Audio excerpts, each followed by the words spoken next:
So I started this project because I wanted a full, realistic feeling, solid metal Moon Knight blade. One that you can just rip through stuff, hold an edge.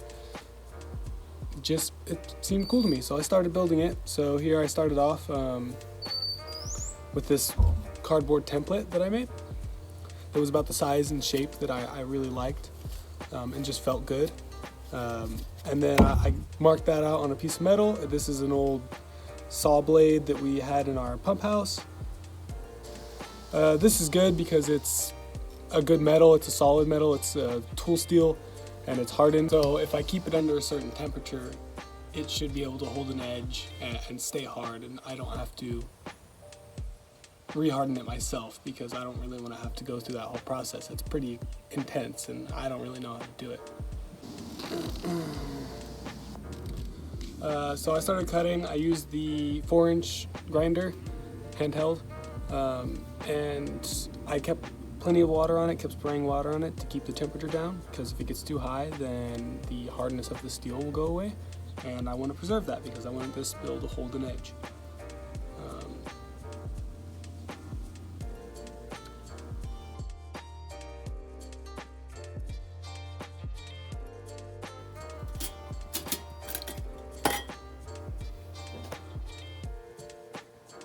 Then when I was done with the outside, cutting the entire circle, I cut the inside, being sure not to cut too much away from what I'm actually going to keep, so that when I grind it down, it's actually going to be solid and there's not going to be any scratches.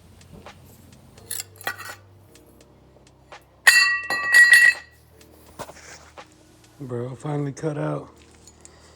Oh my god, this is going to be dope.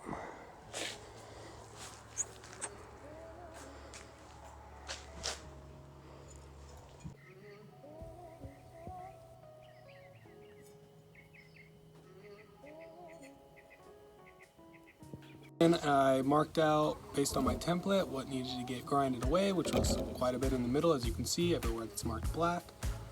Then I started working away at grinding that down to its final shape.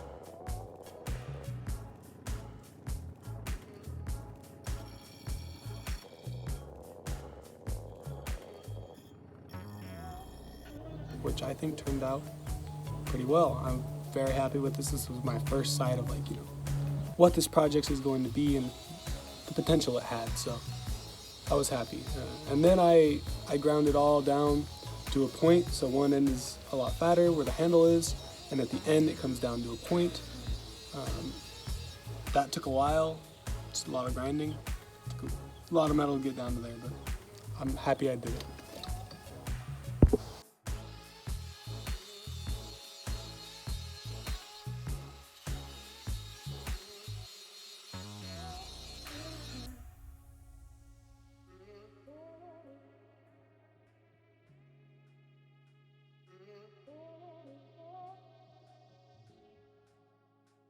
Then I proceeded to grinding the edges in, the bevels, so that I can have a sharp edge on the interior.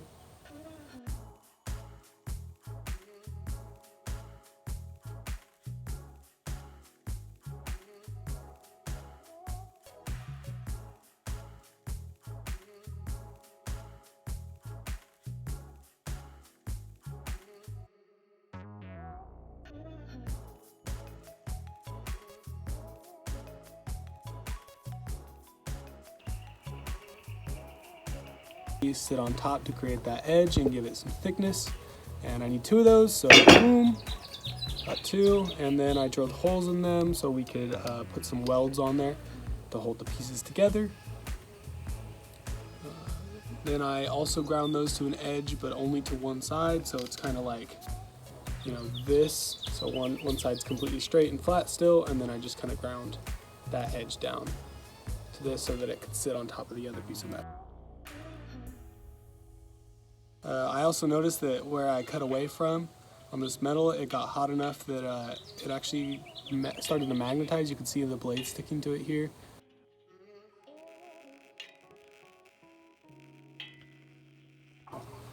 Then we went to my uncle's shop and we welded those together.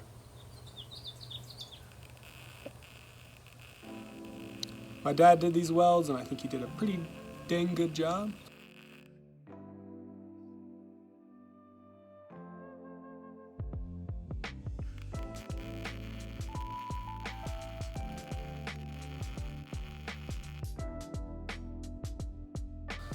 So then I ground down the excess.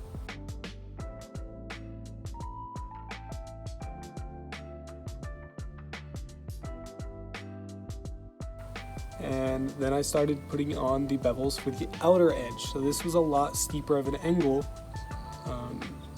than the interior. It was really hard to put an edge on this later in the build. Because of that angle, it's really hard to get another angle for the edge there. I got a decent edge. I wasn't really looking for a perfect one, but good enough to cut through some water balloons and have some fun. Then I blended that into the rest of the metal there to give it kind of a rounded look. Makes it a lot more comfortable to hold and just looks dope.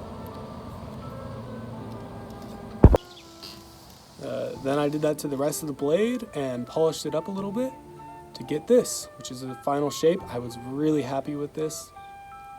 I think this is going to turn out wonderfully. Then I moved on to etching it. So I did some test etches here, as you can see, as well as some test coloring, which I'll talk about later. So first I cut out on the Cricut this design. Then I transferred that design over to some tape to be able to transfer it over to the actual blade.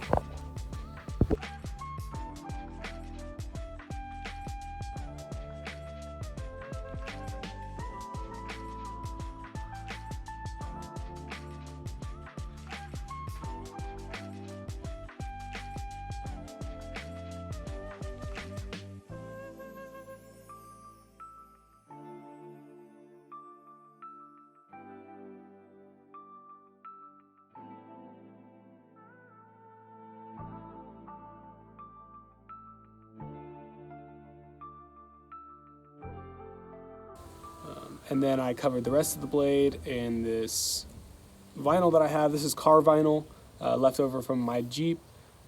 And it was just perfect. It stuck really well. I had some other vinyl that was just regular stuff. It didn't really stick to the metal, so it didn't work. It didn't actually hold its shape. It came off mid-process, and it just made the etching really sloppy.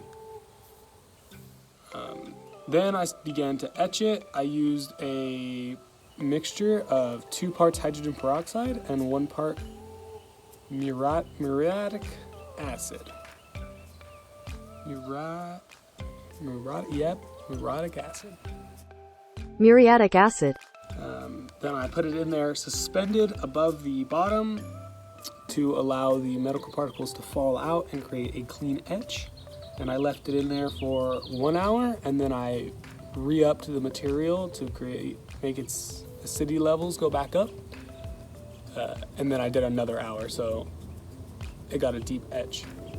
This is how it looked. I was very happy with it. It worked better than my test even, so I was pretty excited about that. Then I just copied that and did it on the other side of the blade.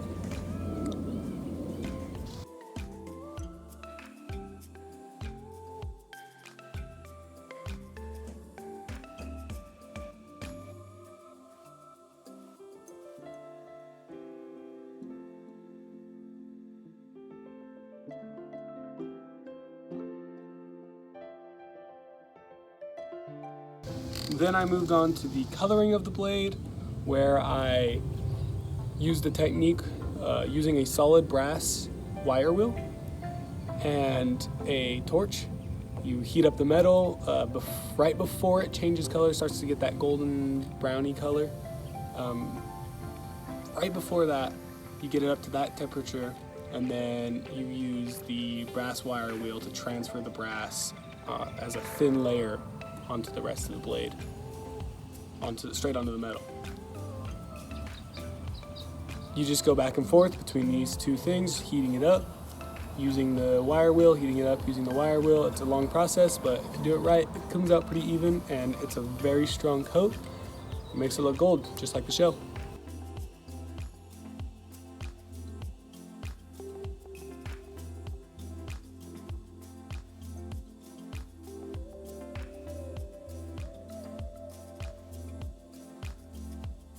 Then I moved on to using some water-soluble oil paint, some black as a black wash, to just soak into the crevices and make it look old and tarnished.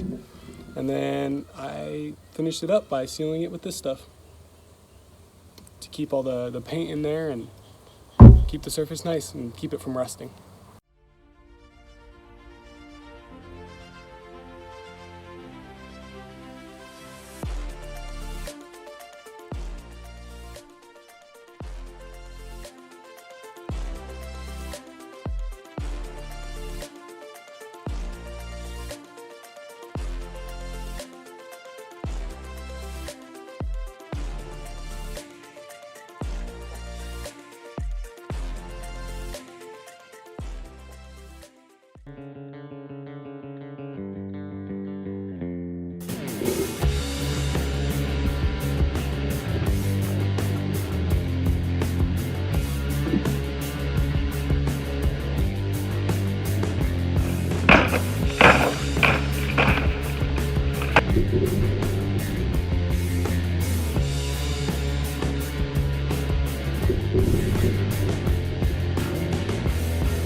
Well, that's it for this video, guys. If you enjoyed it, hit that like button. If you didn't, then why are you still watching? And if you want more of this, subscribe. There's plenty more where that came from. And if you want, you can stay around and watch me pop these balloons.